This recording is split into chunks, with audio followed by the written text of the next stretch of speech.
저희가 이제 역사편찬위원회가 발주된 지 한 1년 됐는데 1년 동안 정말 열심히 달려왔습니다. 그래서 작은 성과가 있었고 그 작은 성과의 일부를 우리 성도님들과 같이 나누게 돼서 너무 감사하게 생각합니다. 그래서 준비가 돼서 바로 시작을 하겠습니다.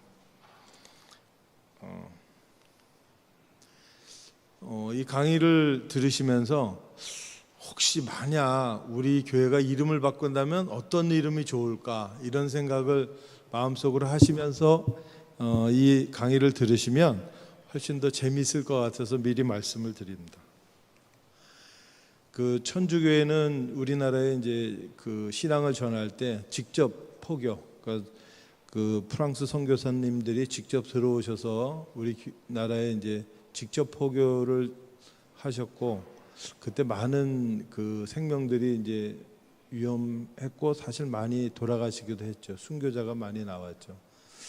일본 개신교에서는 이제 간접 선교라는 걸 했는데 이 간접 선교는 그 의료와 교육을 앞세워서 먼저 사람들의 마음을 달래주고 그리고 전도를 하는, 그렇게 해서 전도와 의료와 교육이 함께 가는 그런 사역을 했습니다. 그래서 전도를 위해서는 이제 교회에서 목사님들이 사역했고 의료를 위해서는 병원에서 이제 의사들이, 그다음에 그 교육기관에서 학교에서는 이제 교사들이 이렇게 사역을 하게 돼서 이런 걸 3사 사역이라고 저희가 표현을 하고 있습니다. 다음 주십시오. 다음 슬라이드. 네. 그래서 원주에서는 그 교회는 이제 오늘 제가 말씀드릴 거는 교회에서 있었던 일, 그 원주 교회의 역사는 이제 제가 오늘 말씀드리고, 그다음에 다음 주에 이제 서미관병원의 의료에 대한 서미관병원에 대해서는 안성규 교수님이 해주실 예정이고, 그다음에 그 세 번째 주는 교육에 대해서 이렇게 차근차근히 하나씩 다루어 나갈 예정입니다. 오늘 제가 말씀드릴 원주교회의 역사를 말씀드리겠습니다. 저희가 잘 알고 있죠. 1905년 4월 15일 이날은 토요일입니다. 근데 그 이날 남감리회 소속 무스 선교사님께서 서울에 있는 그 장의원 권서라는 분과 함께 원주를 방문해서 그 풀밭에서 예배를 드린 게 이제 저희 예배의 시작입니다. 그래서 첫 예배는 장서환, 김봉규, 안인혁, 한치선 이렇게 네 분과 예배를 드린 걸로 되어 있습니다. 이 이후에 누가 예배를 인도했는지는 기록에 나와 있지 않습니다. 왜냐하면 무스 선교사님은 주로 춘천에서 활동을 하셨기 때문에 원주에는 그 뒤에 한 번 정도 오십니다. 이분이 무스 선교사님, 남감리의 무스 선교사님 모습과 그 가족이고요. 그래서 그 뒤에 한 1년쯤 있다가 우리 교회 첫 번째 정말 기적 같은 일이 벌어집니다. 1년 뒤 봄에 서원천 예배당이라는 예배당이 봉헌이 되는데 이 한치문이라는 분이 자신의 주택을 4칸 반짜리 초가집, 그때 당시에 4칸 반짜리 집은 이제 표준 주택이었는데 이 주택을 그 봉헌을 해서 예배당으로 봉헌을 하는 그런 일이 벌어집니다. 이 일로 인해서 이제 주변 사람들이 한치선 씨를 미친 사람이다라고 이렇게 표현을 많이 했다고 합니다. 그래서 그 이야기는 즉 한치문 씨의 전 재산인 집을 교회에 봉헌한 것으로 저희가 판단할 수 있겠습니다. 그래서 이 한치문 씨가 자기 전 재산을 교회에다 봉헌한 걸로 저희가 생각하고 있고, 또 이분이 이 목사님도 없던 그 평신도들의 구성이 되어 있었던 그런 예배 공동체, 신앙 공동체에 아마 예배 인도자가 아니었을까라고 저희가 추측하고 있는 것은 이로부터 30년 뒤에 1935년에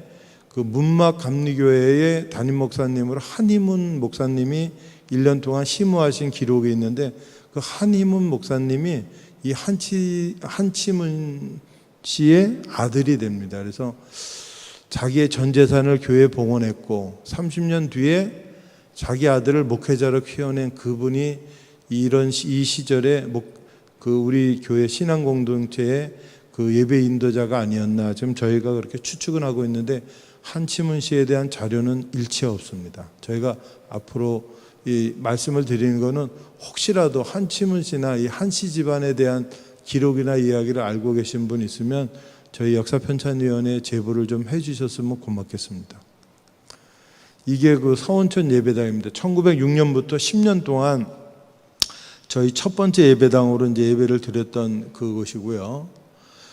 위치는 저희 교회하고 조금 떨어져 있습니다. 지금 교회 위치는 여기고 요게 이제 무실로인데 무실로 건너편 요쪽에 그러니까 원동에 있는 그 땅이었던 걸로 생각합니다. 그 위치에 있습니다. 이 사진이 이제 그 저희 역사책에 항상 시그니처한 사진으로 등장하는데 무슨 사진인지 저희도 잘 모르다가 이번에 서원천 예배당 봉헌 예배하는 사진이었다는 걸 알게 됐습니다. 그래서 1906년 6월 2일 날 춘천지방구역회가 원주에서 열렸는데 그때 서원천 예배당이 그러니까 봄에 예배당이 헌납됐고 봉헌 예배당은 이제 6월 2일 날 하게 됐습니다. 이 날에 대한 기록을 좀 보시면 그 그리스도 신문 1906년 8월 달 신문에 리독슈라는 분이 기고문을 내는데 이 기고문의 내용이 뭐냐면 원주 서원천 예배당에서 춘천지방 개사회가 열렸다. 춘천구역 담당 목사님인 무스 목사님하고 개성구역 담당 목사님인 저다임 목사님이 참석을 하였고 그분들이 20명에게 세례를 주었다 이렇게 되어 있습니다. 그리고 이날 오신 분들은 춘천구역 내 50교회 1150명의 교우 중에서 35개 교우 직분 있는 형제 120명이 참석했다 이렇게 됐습니다. 그래서 이날 그 세례받은 20명 중에 한 절반 정도는 원주 교인인 걸로 저희가 판단하고 있는데 이때 세례받은 교인분들 중에서 이제 저희 교회 최초의 목사님도 나오고 장로님도 나오고 그런 기록들이 있더라고요. 그다음에 이제 1905년에 이제 저희가 창립은 됐지만 한 2년 있다가 북장로교회로 그 선교 지역이 편입됐다가 다시 2년 뒤에 미 북감리교회로 또 선교 지역이 이관돼서 저희 교회 1909년 9월에 첫 번째 담임 목사님인 권신일 목사님이 이제 원주에 도착을 하십니다. 이게 선교 지역 분할 협정이라는 건데 여기 보시면 요 가운데 노랗게 돼 있는 요게 철원, 춘천 이렇게 돼 있는 요 가운데 노란 부위가 남감리회의 선교구역이고 그 밑에 있는 분홍 원주를 기점으로 하는 요 분홍색 그다음에 충청도, 강화도, 요 해주 연안 여기가 그 북감리교회의 선교 영역입니다. 이렇게 파란색으로 보이는 경상도하고 이 그 평안도는 북장로교회의 선교구역이었습니다. 그럼 우리 교회의 정체성이 무엇인가에 대해서 잠깐 말씀드리면 물론 우리가 제일 교회죠. 그래서 원주에서 제일 먼저 생긴 교회다. 원주에서 제일 좋은 교회다. 원주의 어머니 교회다. 모교회다. 이런 표현을 많이 쓰는데 이제 외부적인 것이고 저희의 신앙적인 DNA는 뭔가 저희는 교회 개척을 하는 교회. 교회 개척의 역사를 이어가는 마치 안디옥 교회 같은 원주에서 안디옥 교회의 역할을 했던 그런 교회로 판단하고 있습니다. 동의해 주실지 모르지만 저희가 신앙적 유전자는 안디옥이다. 그럼 왜 우리가 이런 표현을 쓰는가? 저희가 지난 120년 동안 했던 일입니다. 원주와 인근 지역에 20개의 감리교회를 개척합니다. 이거 맨 앞에 있는 세 개는 해방 전에 했던 교회고 해방 후부터 이렇게 차근차근 일정 기간 동안에 저희가 감리교회를 20개를 개척을 했는데 이런 정도 규모의 교회 개척의 역사를 갖고 있는 교회는 그렇게 많지가 않습니다. 요거는 1996년 이후에 필리핀에 17개 교회를 개척을 했습니다. 그래서 여기 있는 교회 명단인데 개척하고 재건축은 무슨 차이가 있느냐? 개척은 그야말로 아무것도 없는 땅에 땅 사고 교회당 예배당 짓고 거기 운영할 수 있는 운영비와 사람을 보내고 해서 교회를 정말 그야말로 애들 말 때나 맨 땅에서 시작한 것은 개척이고 여기 있는 재건축은 그 필리핀이나 인도네시아는 그 워낙 자연재해가 많아서 교회가 원래 있었는데 자연재해 때문에 예배당이 부서져서 예배당이 없어진 경우 그럴 경우에 예배당을 다시 지어준 것을 저희가 재건축이라고 표현합니다. 인도네시아에도 이렇게 5개 교회를 개척하고 있고 올해도 또 개척의 역사가 이어지고 있습니다. 저희 신앙의 선배님들이 필리핀에 지었던 반독교회와 산호소교회의 모습인데 그냥 저희가 허접한 교회를 지어준 게 아니라 정말 그 지역에서 반듯한 교회, 모든 사람들이 부러워하는 그런 건물로 지어주고 이 교회들은 지금도 그 지역의 어머니 교회로서 잘 성장해서 그 지역의 신앙을 이끌고 있는 좋은 교회들로 지금 자라고 있습니다. 그러면 이제 저희 목사님 얘기, 첫 번째 목사님 얘기로 넘어갑니다. 초대 담임 목사님 권신일 목사님은 강화도 북부 지역에 있는 홍이마을 출신인데 원래 이름은 승희였는데 신앙생활하면서 이름을 신일로 바꿉니다. 저희 교회에서 아마 권신일 목사님에 대한 얘기를 저도 그 이전에 몰랐고 여러분들도 잘 몰랐었던 이유는 저희 교회 백년사에 보면 권신일 목사님에 대한 이야기는 4줄에 불과합니다.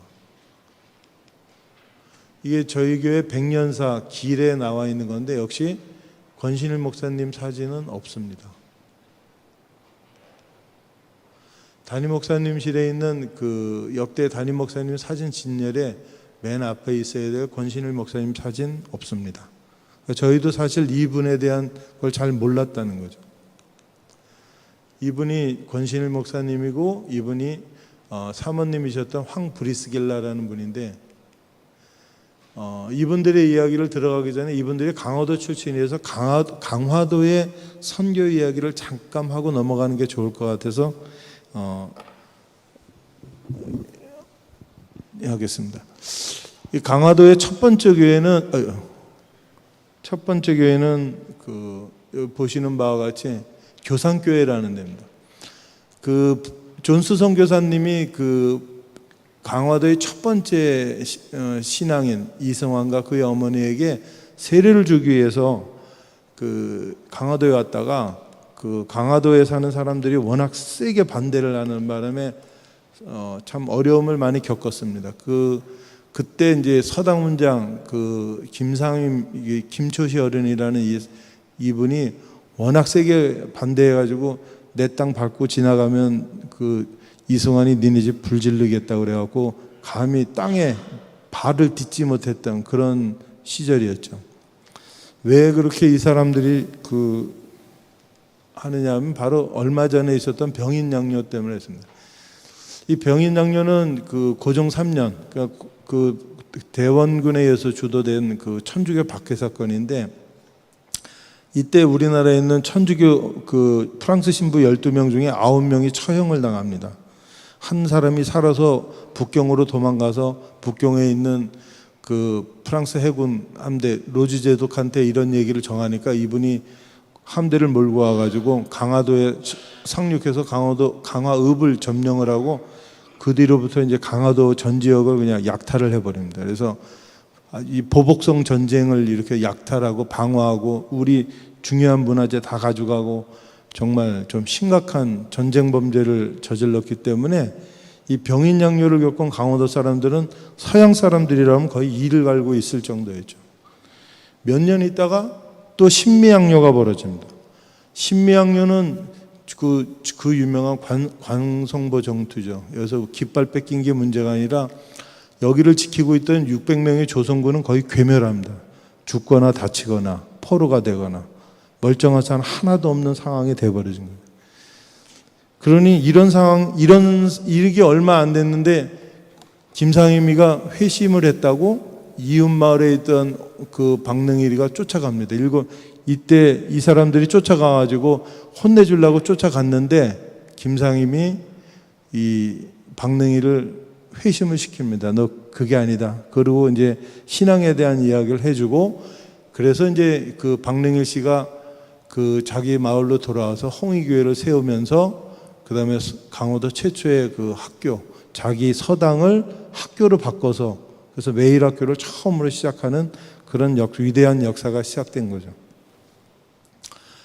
그때 쫓아갔던 그 강화도 홍익교회 7명의 교인 중에 권신일 목사님이 있는 거예요. 이분들은 이름을 바꿉니다.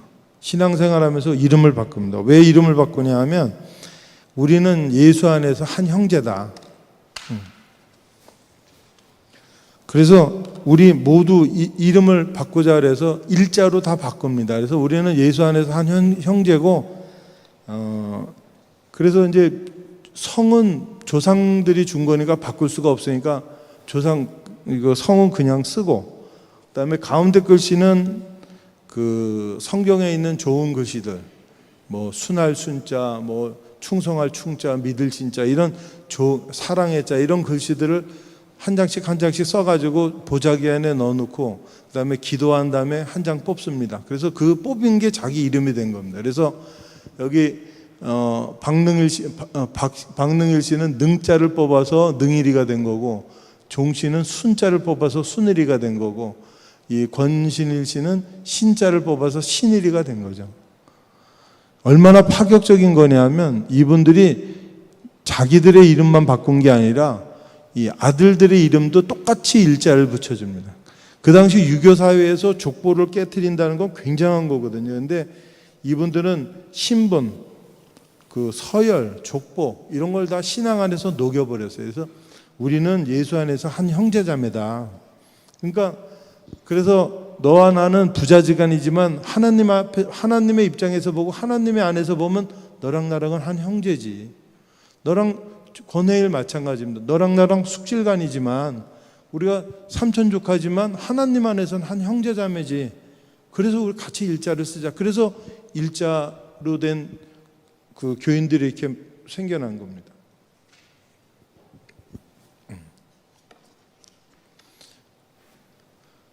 이 사람들이 60명이 이렇게 이름을 바뀌었습니다. 이렇게 한두 사람 바꾼 게 아니라 이렇게 많은 사람이 바꾸고, 이거 빨간 글씨로 적어 놓으신 분들은 다 목회자가 돼서 이 강화도의 그 선교를 위해서 쭉 그 전도 여행을 떠납니다. 그래서 이게 강화도에 가 보시면 맨 위에 있는 게 교상교회고 그 옆에 홍의교회인데 다 홍의교회에서 이렇게 뻗어 나갔습니다. 이쪽이 그 나중에 이제 그 저희 교회 목사님 중에 한 분도 요 지역 출신의 목사님이 한 분 계시더라고요. 그래서 이때 이 분들이 강화도 전체를 갖다가, 지금도 그래서 강화도에는 교회가 200개가 넘습니다. 이분들은 또 한 가지 특징이 뭐냐면 우리는 주님 앞에서 죄인이다. 그래서 그 당시 사람들은 이렇게 흰옷을 좋아했는데 까마도 입고 있는 사람들, 이 사람들은 다 그 홍의교회 교인들입니다. 그래서 우리는 주님 앞에서 다 죽은 사람이라는 그런 그 죄인이라는 얘기를 이렇게 옷으로 보여줬습니다. 그랬더니 안 믿는 사람들은 검정 옷 입고 다니다고 검정개라고 놀리기 시작했습니다.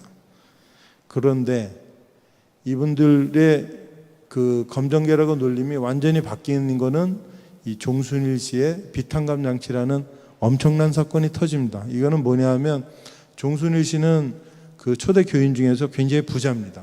그래서 홍의 마을에 있는 제일 큰 재력자인데 자기한테 빚을 지고 있는 많은 사람들한테 전부 모여라. 그래서 그분들의 빚 문서를 갖고 온 걸 전부 다 태워줍니다. 그래서 전부 다 태워주고 그 예수 믿는 걸로 다 탕감을 시켜줍니다. 그래서 성경대로 나는 빚을 탕감해주고, 그래서 그날로 그냥 홍의 마을에 있는 사람 절반이 교인이 되는 역사가 벌어지는 엄청난 일이 벌어진 거죠.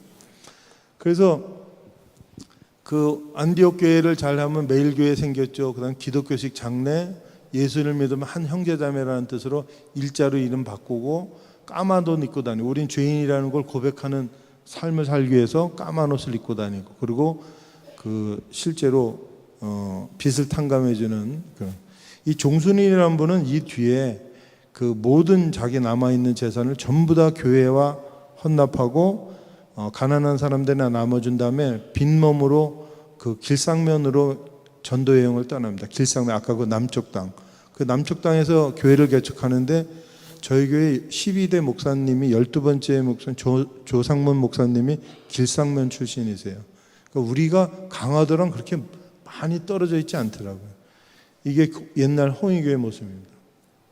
저희가 첫 번째 낸 그 베이직이라는 책의 이름도 저희 그 역사편찬의 어느 권사님께서 아이디어를 주신 건데, 우리는 주님 안에선 한 형제자매다, 이런 뜻으로 Brothers and Sisters in Christ, 이래서 주님 안에서 한 형제자매, 이런 앞자를 딴 그걸 한 거죠.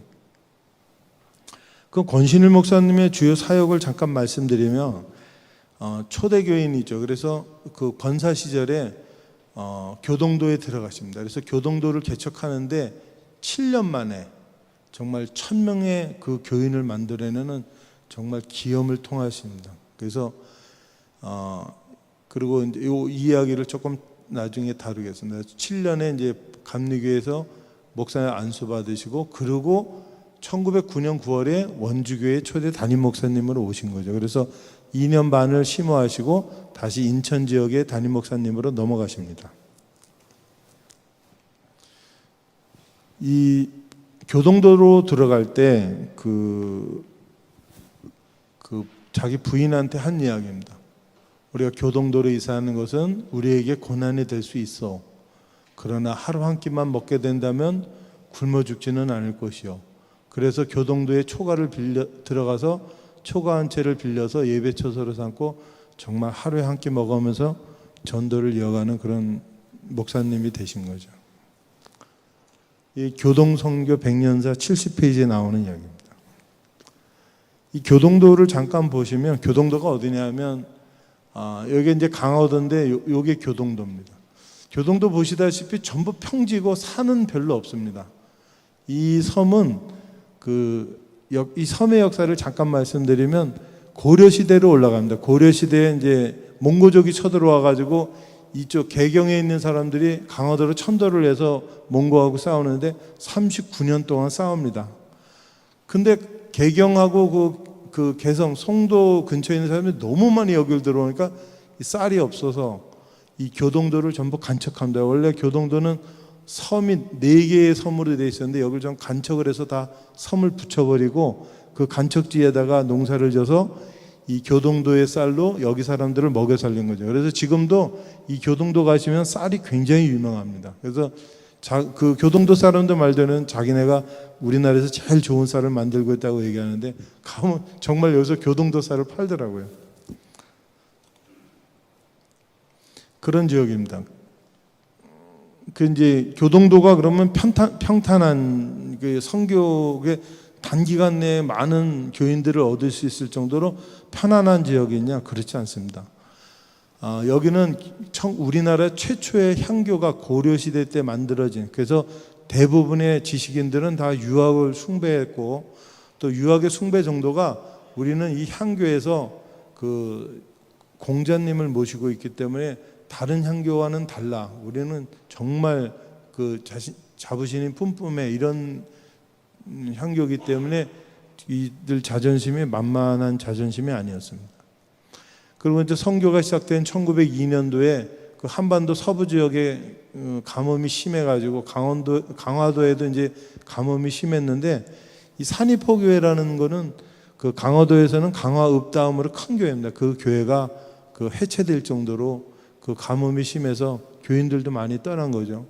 또 하와이 이민이 있습니다. 1902년에서 5년 사이에 약 우리나라 사람 7,000명 이상이 하와이로 이민을 갔는데, 하와이 이민을 주도한 건 전부 기독교인입니다. 그래서 이 지역에 있는 목사님들도 그렇고 기독교인들도 하와이로 너무 많이 가서, 사실 이때 강화도뿐만 아니라 교동도 모든 지역에 있는, 인천 지역에 있는 모든 교회가 교인이 줄 그럴 시절이었던 거죠.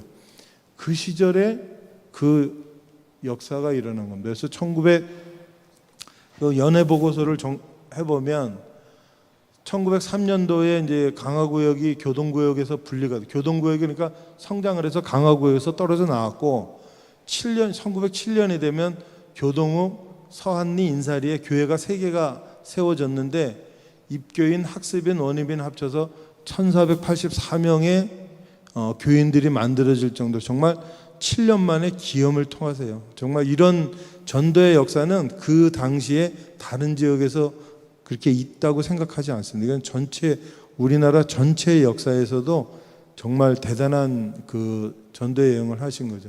그러고 나서 원주에 오신 거예요.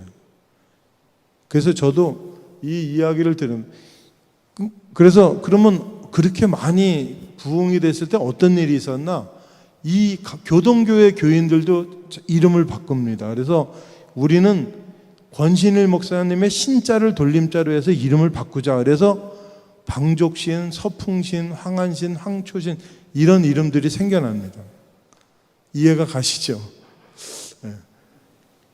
이분들이 전부 신자 돌림으로 이제 이름 다 개명하신 분들. 혹시 신앙생활 하시다가 이름 바꾸신 분 혹시 주변에 계시면 저희한테 제보해 주십시오. 이게 그냥 이름 바꾼 게 아니더라고요. 그래서 저희가 그런 개명하신 분들 찾고 있습니다.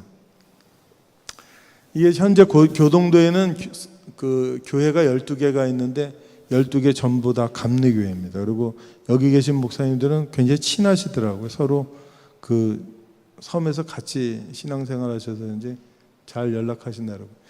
1905년도에 찍은 요 분이 이제 우리 권신일 목사님 1905년도 모습이고, 저희 양해를 드릴 것은 저희 책에는 요 분이라고 이렇게 표시되어 있는데 요 분입니다. 여기서 고쳐드리겠습니다.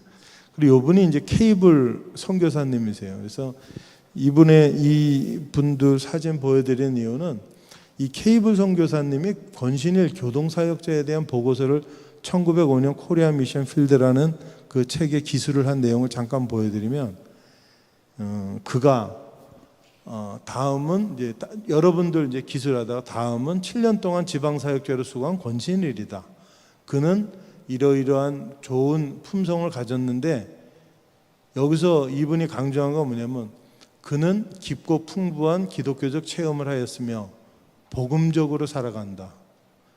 저는 이 말이 그 케이블 목사님이 권신일 목사님에 대해서 복음적으로 살아간다는 말에 이 저희에게 주는 메시지가 있다고 생각합니다.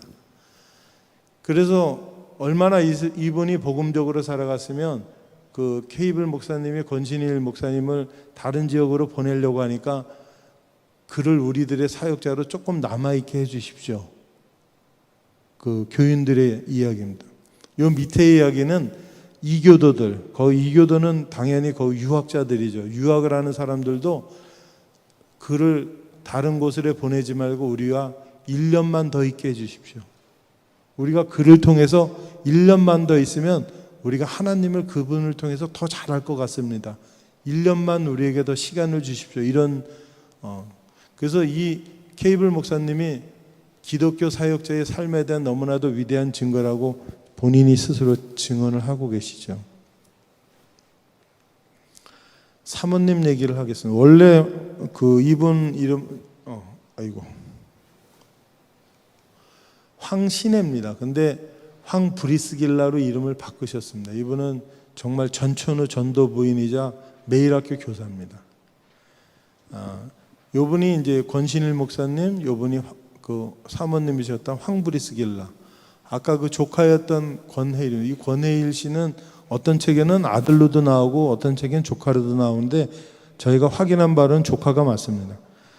가장 권신일 목사님을 따랐던 자손이자 정말 신앙적 동지이고, 이분도 권신일 목사님의 그 삶을 받아들여서 본인도 교동도 옆에 있는 또 조그만 섬으로 교회를 개척하러 들어가는 그 역사를 띠고 있습니다. 저희 교회랑 관계에 있었던 힐만 선교사님이 이 황브리스길라에 대한 이야기를 코리아 우먼 컨퍼런스라는 데 기술한 내용인데, 열정적인 신앙인 권신일과 그의 부인이며 바이블 우먼으로 활약한 황브리스길라가 있었기에 가능했던 일이라고 본다. 두 사람은 시간과 장소, 조건을 초월해 몸을 바쳤으며 우물가의 여인들이 빨래를 하면 그녀도 영락없이 함께 빨래를 했다. 수가성의 예수님처럼 우물가가 강대상이 되고 빨래하러 온 여인들이 그녀의 회중이 되었다. 정말 글만 정말 해석하면서 그림이 그려지더라고요. 이게 이분들이 어떻게 전도를 했는지 그림이 그려지는 대목이더라고요.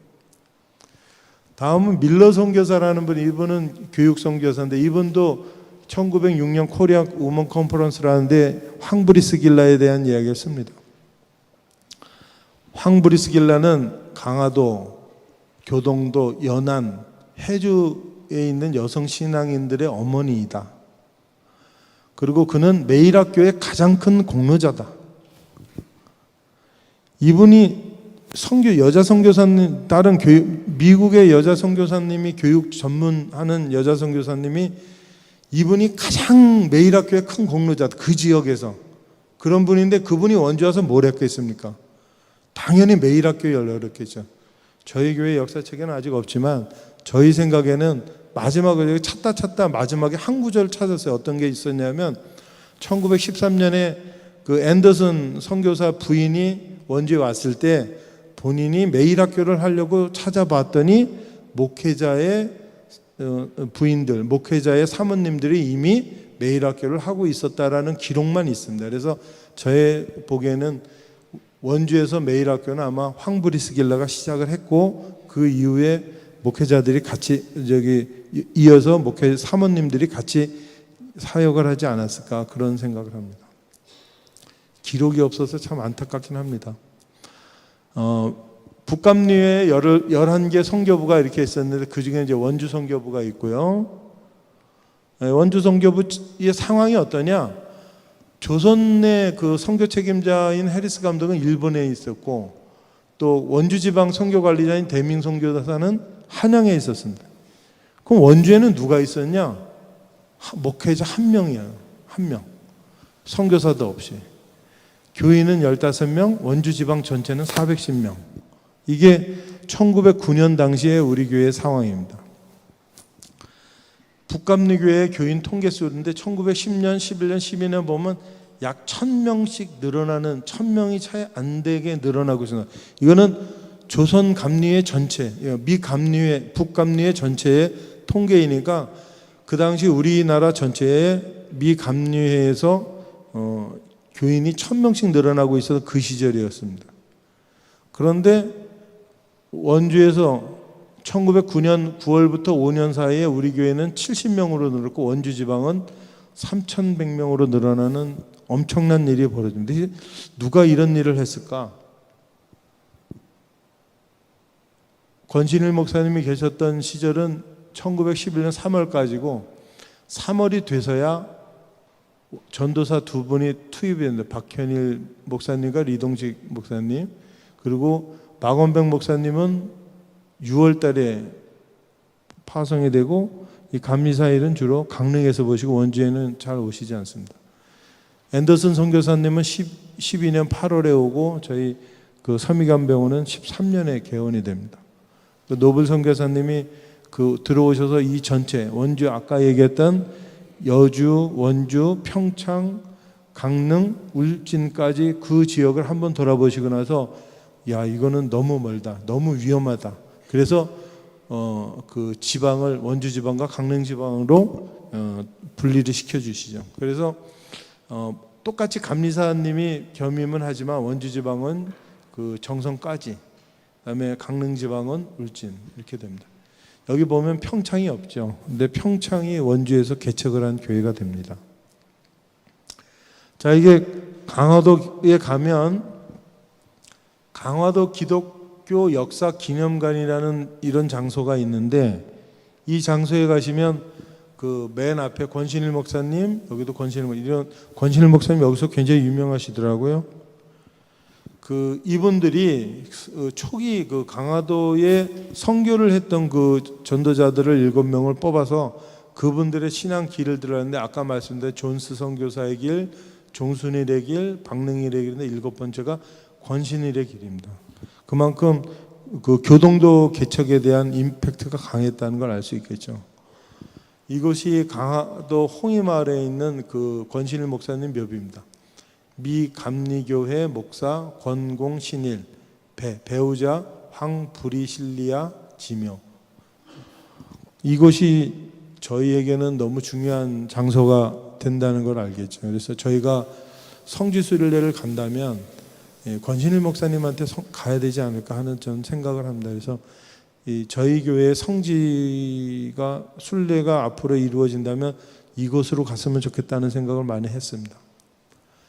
이 서미관병원에 대한 이야기는 이제 1913년에 이제 시작이 됐다는 거. 요거는 다음 주에 저희가 테마를 해서 요건 자세한 내용은 이야기하지 않겠습니다. 그래서 저희 그 16년에 이제 저희 교회가 이제 의푸동비 감리교회라는 붉은 벽돌의 아주 고딕풍, 복고풍 형태의 2층 예배당이 나오는데 이때 그 부지 1200평은 김신혜 성도님이 기증을 하고 건축비는 아까 서미관병원을 지었던 미국의 쉬든 감리교회에서 원조를 합니다. 그럼 김신혜 성도님은 어떤 일로 1200평이 되는 부지를 했느냐? 이분들 집의 역사를 잠깐 보면 이 남정호라는 분이 한양에 살던 천주교인인데 병임 박해 때 원주로 가족들을 데리고 이사 와서 이 상동리 일산동 언덕에 땅을 사서 교회 뒷산입니다. 우리 교회 뒤쪽에 있는 땅을 사서 정착을 하는데 이 아드님이 남영이라는 분이 있어요. 외아들이. 근데 이분이 김신혜 씨와 결혼해서 아들 상호와 상표를 낳습니다. 이 둘째 아들 상표가 10살 때 이제 시름시름 앓게 된 거죠. 그래서 구술해도 안 낫고 의원을 찾아가도 안 낫고 사방으로 돌아다니면서 치료를 해보려고 노력하는데 안 나다가 결국 좀 위험해지는데 그때 마침 동네에 살던 김영독이라는 우리 초대 교인이 이 서미관병원에 있는 앤더슨 의사에게 이야기를 해서 이분이 진찰을 하니까 흉수가 차서 물이 차니까 호흡을 못하고 있구나. 그래서 물을 뽑아주면서 이 상표를 살려낸 이야기인데 그래서 이후로 김신혜 성도는 천주교에서 개신교로 개종을 합니다. 아마 저희 역사에서 천주교인 중에 개신교로 개종한 사람은 아마 이분이 처음이 아닐까. 기록은 없습니다. 이게 첫 기록인 것 같습니다. 이 남상표 씨는 목숨을 건진 뒤에 76세까지 살고 밑에 자녀 5남 2녀를 낳고 장수하십니다. 이게 이제 그 땅이었는데 그 옛날 땅. 혹시 오래되신 교인분들은 이 돌을 기억할지 모르겠습니다. 저도 이 돌을 기억합니다. 왜냐하면 제가 원주 유치원 다닐 때 그 저희 교회 마당에 있던 돌이거든요. 그래서 이 돌을 옆에서 늘 뛰어놀던 그런 기록인데 이 돌이 지금은 원주 그 박물관에 이렇게 잘 전시가 되어 있습니다.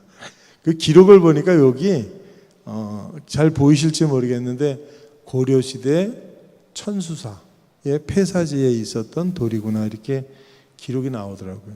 그래서 저희 그 교회 터가 고려시대의 절터였다는 걸 알게 됐습니다. 이거는 앤더슨 선교사님이 작성한 건축비 내역서입니다. 여기 보시면 2,918불 그 당시에 이런 여러 가지 그 교회 건축에 이건 원본이고 요거는 이제 저희가 그 보기 좋게 쓴 것인데요.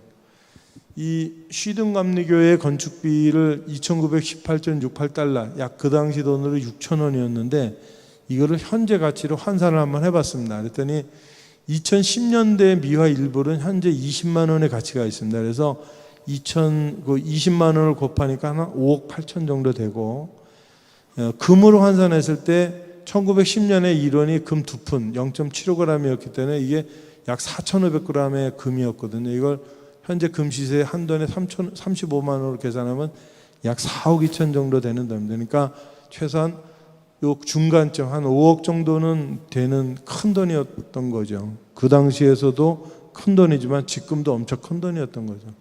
이게 그 의푸동 미 감리교회입니다. 그래서 그 붉은 벽돌로 된 2층 예배당 여기가 종탑이었고요. 여기가 예배당 아니었는데 요 종탑 밑에서 이제 그렇습니다. 이 의푸동 감리교회의 의미는 뭐냐면 이로써 이제 교인들이 늘어나기 시작해서 드디어 이제 교인 수가 100명이 돌파가 됩니다. 그리고 이제 원주 유치원의 그 예배당을 기점으로 힐만 선교사가 이제 원주 유치원을 개설하고 이제 이와 같은 헌금도 시작하고 여러 가지 교회 모습을 제대로 갖춥니다. 근데 가장 중요한 건 이 뜻입니다. 이때 양반들과 유학자들이 기독교로 개종하고 입교를 한 거죠. 이 당시에 그 유학자들의 생각은 뭐냐? 그 조선왕조 500년을 지탱하던 유학은 이미 시효를 다했구나. 이제 더 이상 나라를 이끌고 갈 힘이 없다. 왜?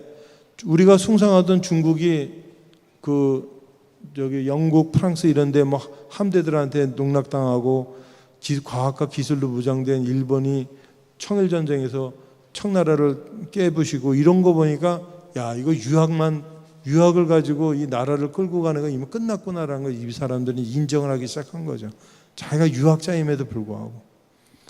이 땅에 1000년의 역사를 갖고 있는 불교 절대 좋아하지 않았습니다. 이미 고려시대의 불교의 그 피해가 너무 컸었기 때문에 그 불교를 배척하는 사람들이 대부분 유학자였거든요.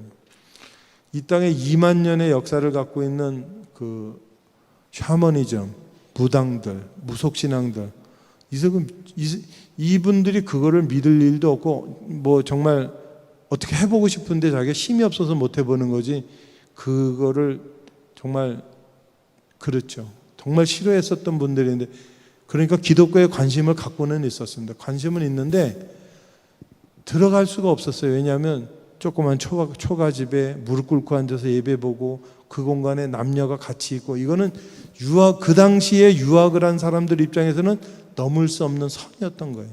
그래서 그 관심은 있었지만 들어가질 못하고 기웃기웃하고 있는데 이 예배당이 오면서 여기에 들어오게 된 거예요. 그래서 이분들이 예배당에 들어와서 10년 정도 있다가 저희 교회 본처전도사 장로님들로 성장을 합니다.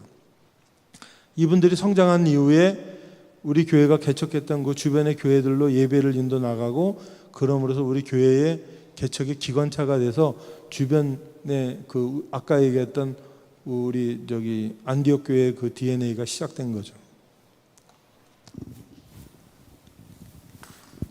이게 그 당시에 썼던 그 성경책인데, 성경책 보기만 해도 저희가 잘 읽게 되지 않을 것 같죠. 이게 이제 그 당시에 있었던 그 한문, 사실 이게 저도 읽어보면서 이게 우리나라 책인지 한문인지 뭐 도저히 감이 안 오죠. 이렇게 어려운 한글들이 있으니까 아, 이게 쉽지 않았겠구나, 그 생각을 하게 됐습니다. 이게 이제 한글로 된 저희 할아버지 성경책인데, 여기 요한복음 3장 16절인데, 하나님이 세상을 이처럼 사랑하셔 독생자를 주셨으니 누구든지 저를 믿으면 멸망하지 않고 영생을 얻으리라. 눈에 들어오세요? 네. 그때 이제 저희 교회에서 그 본처전도서로 파송했던 분들이 이런 정영현 장로님, 유신열 장로님, 이성대 장로님, 해방 후에는 이창호 장로님, 이종문 장로님, 박상춘 장로님, 이런 분들이 이제 그 밖에 나가서 예배 인도자로 활약을 한 거죠. 조선 감리회, 기독교 조선 감리회 이렇게 평신도의 그 체제는 이렇게 세 가지입니다. 속장, 권사, 본처전도사. 전부 다 전도를 위한 조직이죠. 속장님은 작은 속회, 10명 이내의 작은 예배 공동체를 인도했고, 권사님들은 믿지 않는 사람들을 위해서 나가서 믿지 않는 사람들, 이교도들한테 예수를 전했고, 본처전도사님들은 교회에서 조금 떨어져 있는 신앙 공동체에 예배를 인도했던 그런 조직이었던 거죠. 장로제도는 사실 그 장로교회의 제도인데, 이렇게 그 일제시대 말기에, 강점기 말기에 조선 총독부의 농간에서 교단을 합쳤다 풀렸다는 이런 여러 가지 우여곡절을 겪을 때마다 감리교회가 어쩔 수 없이 장정도 계속 개정을 해야 되는데, 그 개정을 하다 보니까 장로교회 평신도 직제인 장로제도가 도입이 된 거는 맞습니다. 근데 저도 장로지만 저희가 지향할 거는 장로가 아니라 그 본처전도사가 저희의 소명이라고 생각합니다. 저희가 이제 5대 목사님으로 잠깐 내려가면 이제 조준효 전도사님은 이제 안중근 의사의 외숙부 되시는데, 이때 가장 우리 교회에 중요했던 일이 그 남녀를 구별짓는 휘장이 있었습니다. 그러니까 왼쪽에는 남자, 오른쪽에는 여자 이렇게 가렸는데, 그 휘장을 철거하는 그런 정말 획기적인 일을 이 조준효 전사님이 있었고, 이분은 유교 동란 중에 공산군에 의해서 피살돼서 순교하십니다. 다음에 신흥식 목사입니다. 저희 목사님들의 대표 주자죠. 3.1운동 당시에 3.1 독립만세운동 33인의 민족 대표 중에 한 분이셨기 때문에 우리 교회는 물론이고 우리 민족 전체의 정신적 지주였습니다. 이분이 계실 때 이제 원주에서 6년 동안 계신 동안에 특히 젊은이들한테 신망이 높아서 젊은이들이 엄청나게 우리 교회에 많이 들어왔죠. 그래서 1930년이 되면서 우리 교회 교인들이 300명을 넘어가는 시절이 됩니다. 이분이 신흥식 목사님이고, 이분의 고향이 그 청주하고 그 공주 쪽이라서 그런지 이 공주 감리교회 가면 이분에 대한 동상이 이렇게 서 있습니다. 드디어 1930년에 우리 교인도 300명이 넘었지만 조선 감리교회에 아주 큰 일이 벌어지죠. 그래서 미 북감리회하고 미 남감리회가 통합이 돼서 기독교 조선 감리회가 출발되는 정말 감격적인 일이 벌어집니다. 그러나 10년 뒤에 이제 일본 제국주의에 의해서 우리 교회들이 너무 순환을 많이 겪죠.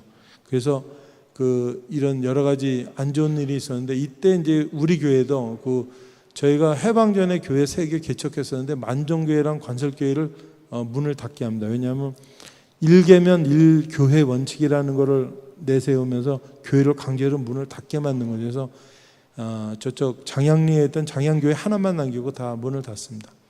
그 교회 종도 뺏기고 교인들도 많이 감소되고 그러던 중에 이제 그 일본의 패망으로 이제 해방을 맞게 됩니다. 그 시절에 저희 교회에 이제 계셨던 그 담임 목사님이 차경창 목사님이세요. 차경창 목사님은 그 일제 말에 고생도 많이 하셨는데 끝나고 6.25 터지자마자 공산당한테 또 순교당하는 그런 정말 비운의 목사님이세요. 나중에 요 분에 대한 일대기는 저희가 근대사, 우리나라의 현근대사의 문제점이 무엇인지를 잘 설명하는 인생이어서 요거는 저희가 정리가 잘 되는 대로 혹시 다음번 세미나가 있으면 그때 말씀드리도록 하겠습니다. 저희가 감리교회만 개척한 게 아니라 장로교회도 개척합니다. 1904 해방 이후에 북쪽에 있었던 그 장로교인들이 많이 옵니다. 아까 말씀드렸지만 이북에는 대부분의 다 장로교회 지역이 많았었기 때문에 그분들이 월남하면서 원주에도 좀 있었죠. 그때 그 원주에는 장로교회가 없었죠. 원주는 감리교회 선교 지역이라서. 그래서 이분들 중에 장로교인들 중에 18분이 저희 교회에 이제 예배를 참석을 하고 계셨어요. 장로교인 중에. 저희 교회에서는 이분들 아마 이신학 장로님, 김명호 장로님 굉장히 유명한 분들인데 이분들을 따로 그냥 배척하거나 그런 게 아니라 장로교인끼리의 속회를 구성해서 그분들이 속회 예배를 드리면서 신앙생활을 유지할 수 있도록 배려를 해줍니다. 그래서 이분들을 인큐베이션을 한 거죠. 그래서 인큐베이션을 해서 한 1년 정도 있다가 가정교회에서 나름대로 그냥 예배를 따로 드리던 장로교인들도 좀 있었거든요. 그래서 가정교회에서 예배 드리던 장로교인들하고 우리 교회에서 장로교회 교인들의 속회에서 예배 보는 사람들을 묶어서 저희가 장로교회를 하나 개척하는데 그게 지금 원주 제1장로교회가 출발된 역사입니다. 6.25 전쟁 중에 우리 교회는 정말 이렇게 하나도 남지 않고 다 끝났어요. 왜냐하면 공산군들이 혹시 교회에 들어가 있으면 유엔군이 폭격하지 않을까 하는 생각을 했다고 합니다. 그런데 유엔군이 자비가 없죠. 공산군이 있는 본부는 다 철저하게 폭격을 해서 저희 교회는 정말 돌 하나도 남지 않고 다 이렇게 무너져 버린 상황입니다. 그래서 교회를 지을 수 있는 여력이 없어서 군대에서 미군이 보내준 군대 천막으로 이제 예배처를 삼가지고 예배를 드리면서 교회를 3개로 나눕니다. 1교회, 2교회, 3교회. 그 중에 이제 그러면서 우리 교회는 원주육교회에서 원주 제1교회로 이름을 바꾼 거죠. 그때 이제 제2교회로 만들었었던 교회는 나중에 커서 학성교회가 되고 현재 큰나무교회로 성장을 했습니다. 3교회는 한 2년 정도 있다가 교회 개척으로 이어지진 않고 다시 본 교회로 흡수가 됐습니다. 그래서 1955년도 창립 50주년 때 저희가 이제 석조 건물 흰색 그 돌로 된 120평 규모의 약 400석 규모의 그 교회를 다시 짓게 됐는데, 미 감리교 선교부에서 교회 건축 비용으로 좀 많이 보내줘서 이 돈을 기반으로 저희 교회가 다시 건물을 짓습니다. 그래서 이것이 이제 그 돌 예배당이죠. 정말 아름다운 돌 예배당이었고, 이 안에 교인들이 처음에는 의자가 없어서 바닥에 앉아서 예배드렸는데, 요 분이 건축위원장이었던 김종호 장로님, 요 분이세요. 그래서 한 몇 년 있다가 1965년부터 10년 정도부터는 저희가 이제 교인 수가 많이 늘어서 1부 예배와 2부 예배를 드리기 시작한 게 1965년입니다. 그러다가 이제 10년이 더 지나서 저희가 너무 많은 교인들이 늘어났습니다. 그래서 그때 소위 말하는 칠각지붕의 대성전 1200석 규모의 그 성전을 짓는데, 이때 교인들이 헌금을 1,400만 원을 한 헌금으로 이 예배당을 다 짓습니다. 그래서 빚 없이 예배당을 지어서 또 외부의 도움 없이 첫 예배당을 해서 너무 좋아하셨던 그 예배당인데, 이제 그 예배당이 이런 모습입니다.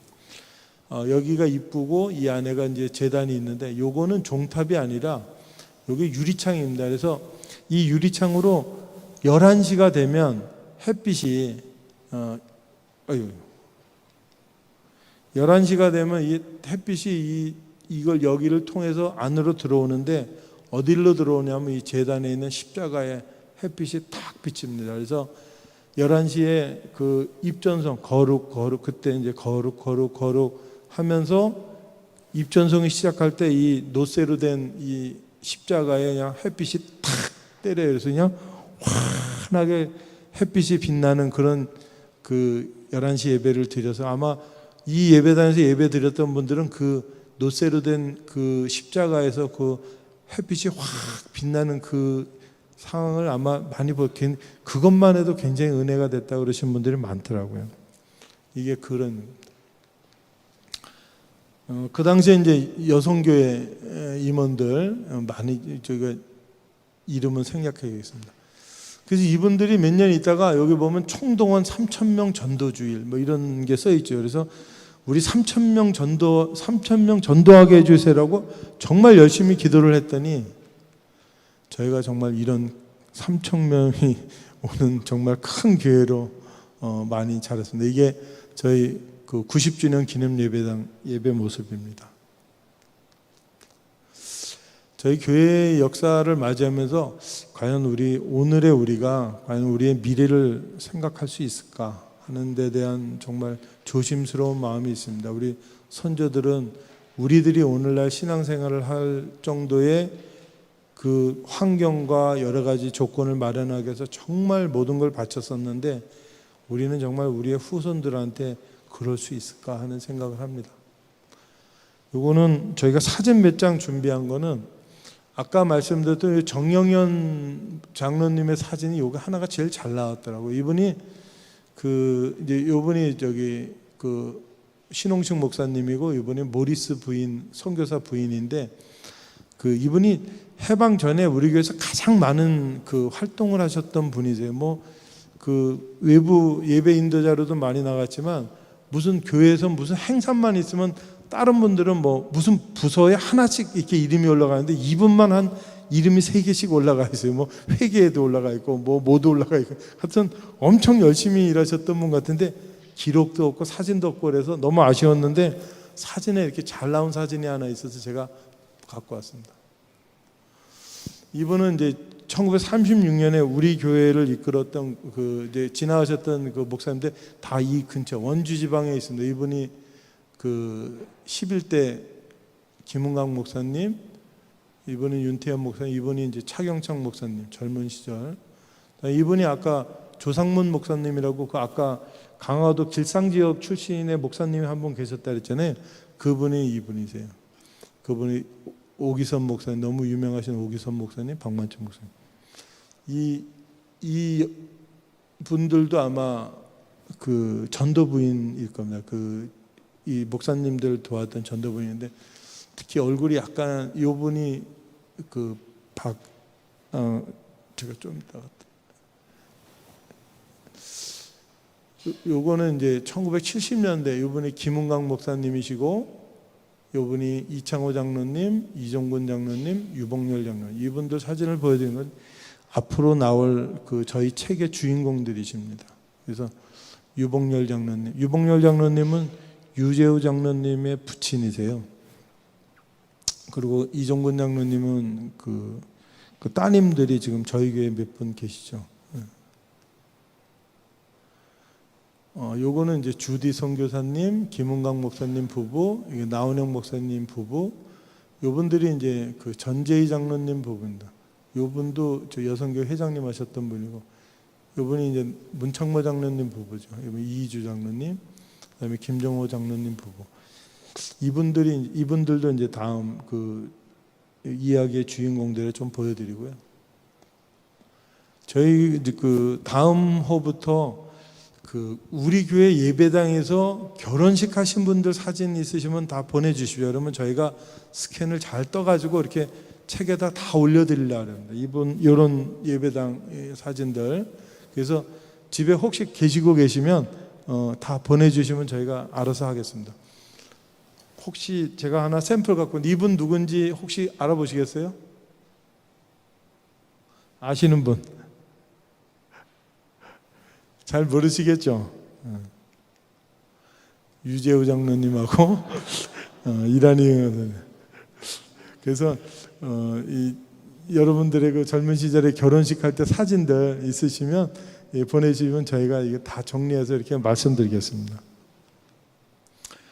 저희가 이제 역사 관련 사역을 하다 보니까 생각보다 에너지의 소모량이 엄청 많습니다. 그래서 저희의 힘이 모자라서 여러분들한테 저희 관련 사역, 역사 관련 사역에 대한 일을 하시고 싶으신 분들이 있으면 저희가 도움을 청하니까 흔쾌히 응해 주시기를 바랍니다. 그다음에 우리들의 작은 선교 이야기, 신앙 고백 이야기, 아까 얘기했던 정말 땅 1200평 내는 게 그냥 내는 게 아니잖아요. 또 자기 건물, 전 재산 내는 게 다 그냥 있었던 일이 아니잖아요. 그러니까 자기가 했던 큰 헌신, 큰 기부, 교회 이런 거 다 뒤에 신앙적인 사연이 있을 건데 그런 사연들 묻지 마시고 그냥 묻혀두지 마시고 저희들한테 잘 이야기해 주시면 저희가 그거를 저희의 신앙 스토리로 만들어서 책으로 만들 예정이니까 너무 덮어두지 마십시오. 그리고 지금 아마 저희가 오래된 교인들은 아마 개개인이 남모르게 작은 교회들 또 주변에 있는 그런 교회들에 개인적으로 많이 이렇게 선교하고 헌신하고 이런 도움을 주고 이러신 분들 엄청 많으실 거예요. 그런데 조용히 오른손 하는 일 왼손 모르게 하시고 그렇게 하시는 분들 엄청 많은데 그러지 마시고 그 이야기들, 그 결단들, 그런 자료들 이런 거 있으시면 다 저희한테 정리해 주시면 저희가 가급적이면 그 이야기들을 저희 책의 역사의 신앙 스토리로 남겨서 후손들이 볼 수 있도록 저희가 이렇게 준비를 하겠습니다. 또 오래된 교인들 많으시니까 선조들이 주신 유물들, 이 유물은 버리면 쓰레기지만 저희한테 주시면 정말 교회의 소중한 유산이 됩니다. 그래서 집에 가지고 계신 것들 저희들한테 주시면 감사하겠습니다. 우리 교회 이름은 공식적으로는 원주교회가 맞고요. 이 원주읍교회라는 이 원주읍은 1937년도에 원주군 본부면이 원주읍으로 승격이 되면서 처음 나타내서 아마 37년부터 원주읍교회이고 이전에는 원주교회였던 걸로. 그다음에 아까 말씀드렸듯이 전쟁 후에 교회가 세손으로 나눠지면서 제일감리교회를 이렇게 나눠준 걸로 저희가 알고 있습니다. 여러분들 어떤 교회 이름이 제일 마음에 드세요? 아까 처음에 말씀드렸듯이 교회 이름 혹시 어떤 게 좋을지 한번 생각해 보셨어요? 자, 우리 오늘 이 세미나가 있을 때까지 또 여기가 이 역사책을 만들 때까지 정말 너무도 많은 분들이 저희들한테 도움을 주셨고 이야기도 해주셨고 또 자료도 주시고 그래서 정말 이분들한테 너무 감사하게 생각합니다. 이상 마치겠습니다.